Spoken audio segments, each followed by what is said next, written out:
welcome to my channel.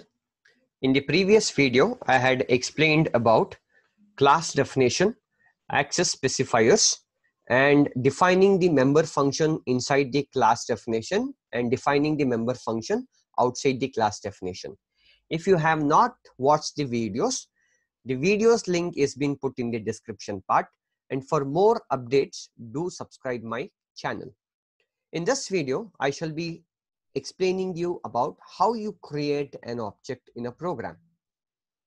So before that, let me give you the definition of your object. An object is any real-time entity with some characteristics and behavior. So as we know that the characteristics are nothing but the data members and behavior is nothing but the member functions.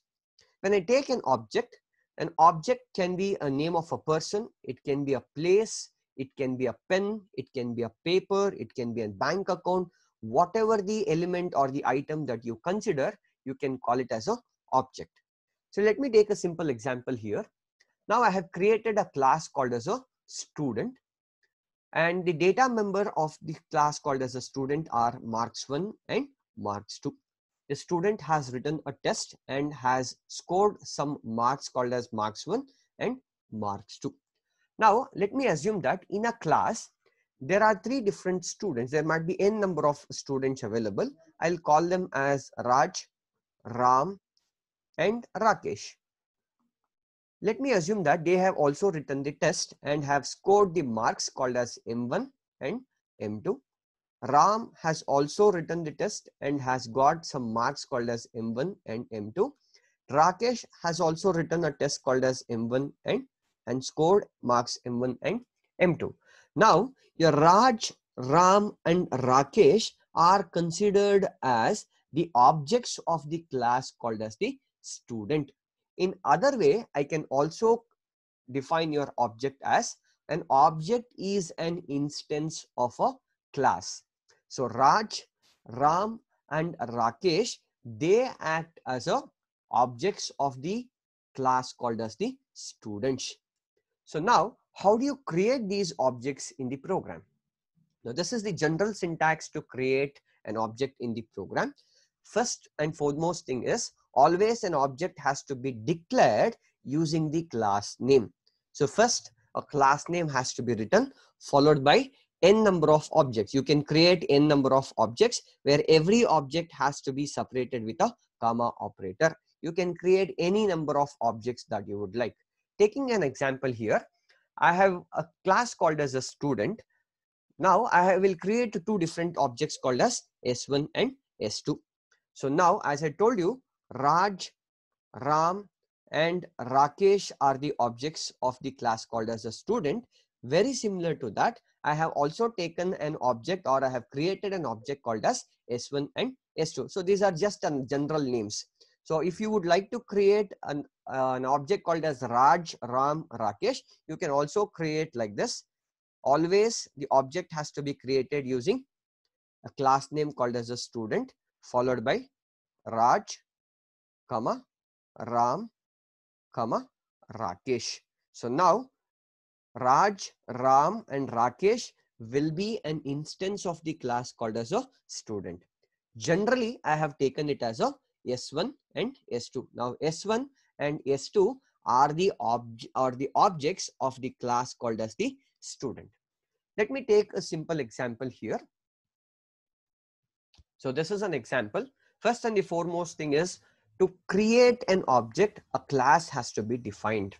And a class has to be defined before the creation of an object. So let me create an object class called as a student here, whose data members are marks 1 and marks 2. And in this example, you can notice that I have not written the member function. Most of the times it's not required to write the member functions. If you do not write the member functions in the program, it doesn't make any error. So depending upon the requirement, you can write member functions or you can also eliminate the member function. In this example, I have not taken the member function, but I have taken only the data members, which are M1 and M2. Now, as a part of it, what happens is I have declared these member functions under the public, so that Since M1 and M2 are the data members which are written under the public, it can be accessed even outside the class. So remember that.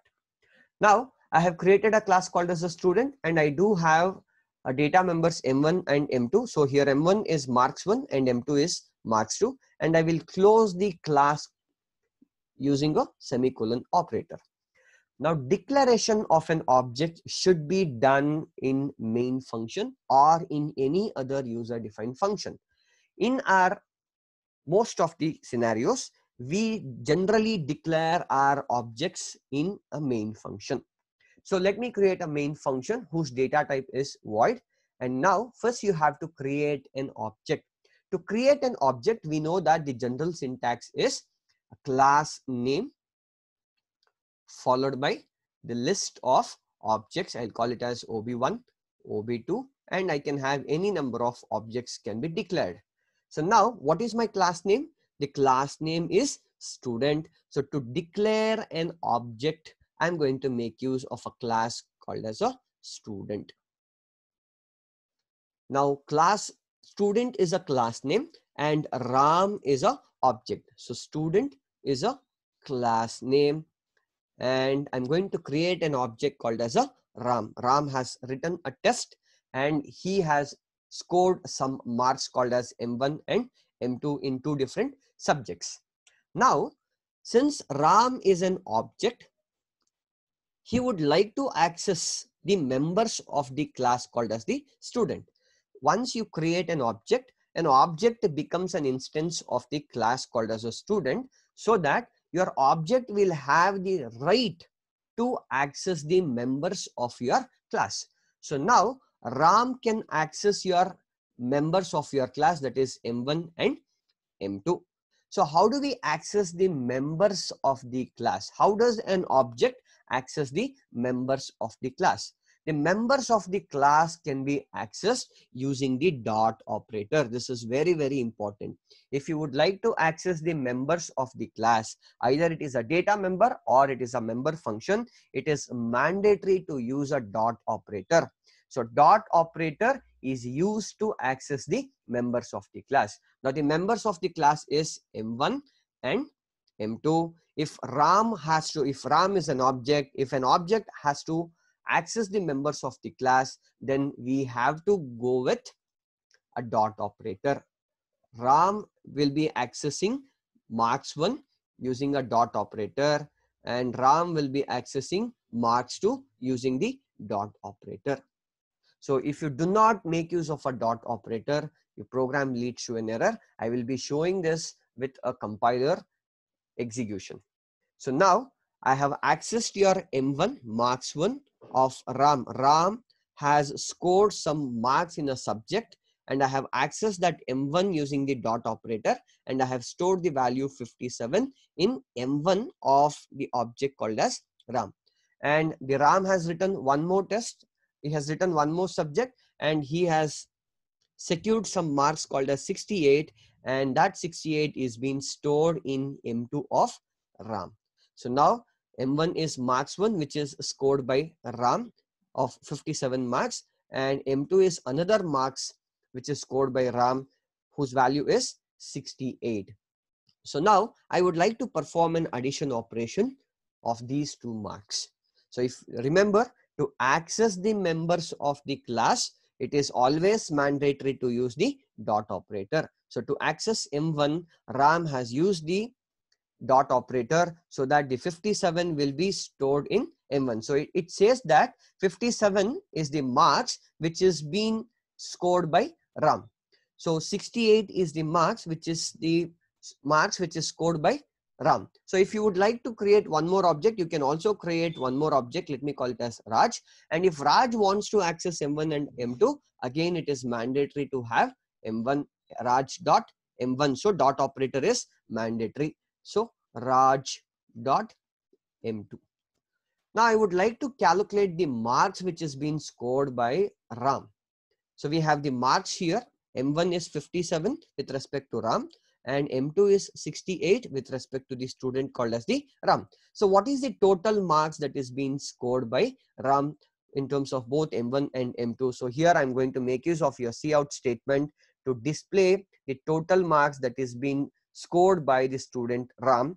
Again, I will use a dot operator to access those values because we have Ram dot M1 is 57. So this is your 57 plus Ram dot M2 is 68.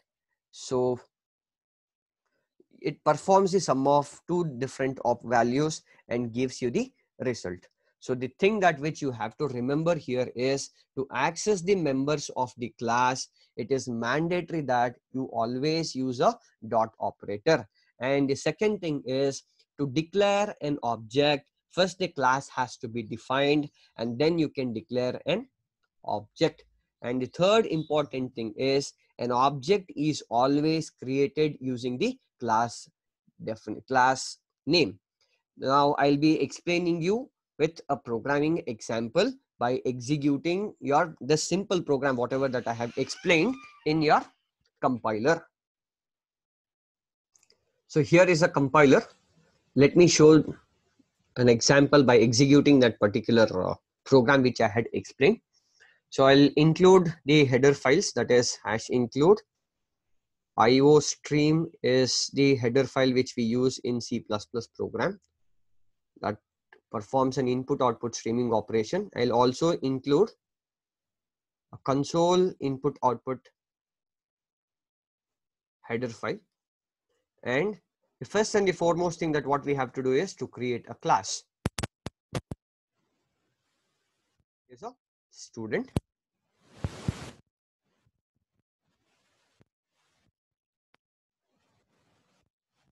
Members.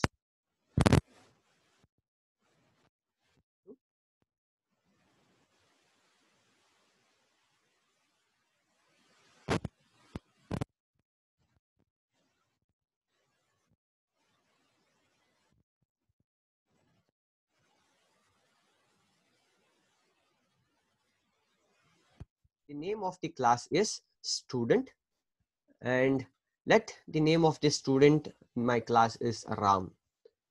Now Ram has scored some marks in M1 and I'll store the marks as 57 and put the semicolon. And Ram has also scored some marks in subject 2 which is 58. Okay.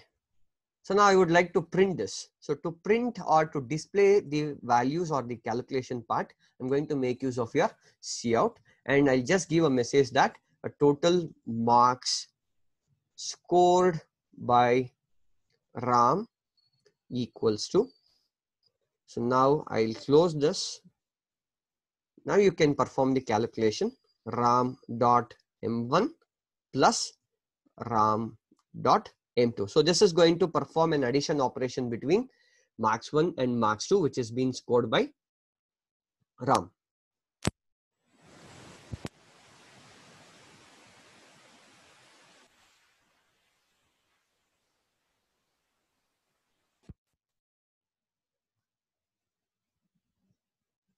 And I'll close the program. Here, the thing is, the object is being declared in the main function.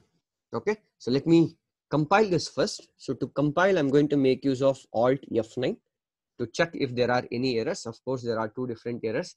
Let us see which are those errors here. So I have not put the semicolon after the clear screen. So let me do that. Again, we have one more error, which is your getch. Again, here I have not closed with a semicolon.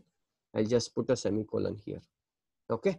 So again, compilation is a process which converts your high level language into a machine level language. So Alt F9 is the shortcut. So now my program is being free from the errors. Let me execute the program by pressing Ctrl plus F9. Yes, the total marks scored by Ram is 115. So this is your output. So we have calculated the total marks which is being scored by Ram. So adding to this, I'm going to show you one more example here. Here, my data members are written under the public. Since it is being written under the public, we will be able to access our member function outside the class. So here you can see M1 and M2 which are being accessed outside the class. So yes, it is possible because M1 and M2 are written under public. Now what happens if I make this as a private? When the members of your class are written under the private, it cannot be accessed outside the class. So what is going to happen? We will see that. There is an error. What is that error? We will see that. See, M1 is not accessible. M2 is not accessible. Why it is not accessible? Because M1 and M2 are made as a private. So if you would like to access your M1 and M2 even outside the class, then it is required to make your access specifier as public. When you make your data members under the public access specifier, now you will be able to access it. Just see. Yes, now we have got the output. So when you write this inside your public, your data members or the member functions can be accessed outside the class. If it is written under the private, it will give you an error that that particular member functions cannot be accessible. So there are few more questions to be programs to be discussed. In the next video, I shall also be taking one of the lab program and I shall be showing you how your lab program can be executed. And I will also explain the logic behind that lab program. So we will take a program that is a simple interest to calculate the simple interest, and we'll write a program using the classes. So frequently asked questions with respect to this particular video is, the first and the foremost question is, what is an object and how do you declare an object? Give an example. So that's one question. And the second question which might be asked is, which operator is used to access the members of the class? So this is another important question which has been asked. In upcoming video, I shall be explaining one more program using your compiler, so it could be more useful for you to understand the things practically. Thank you.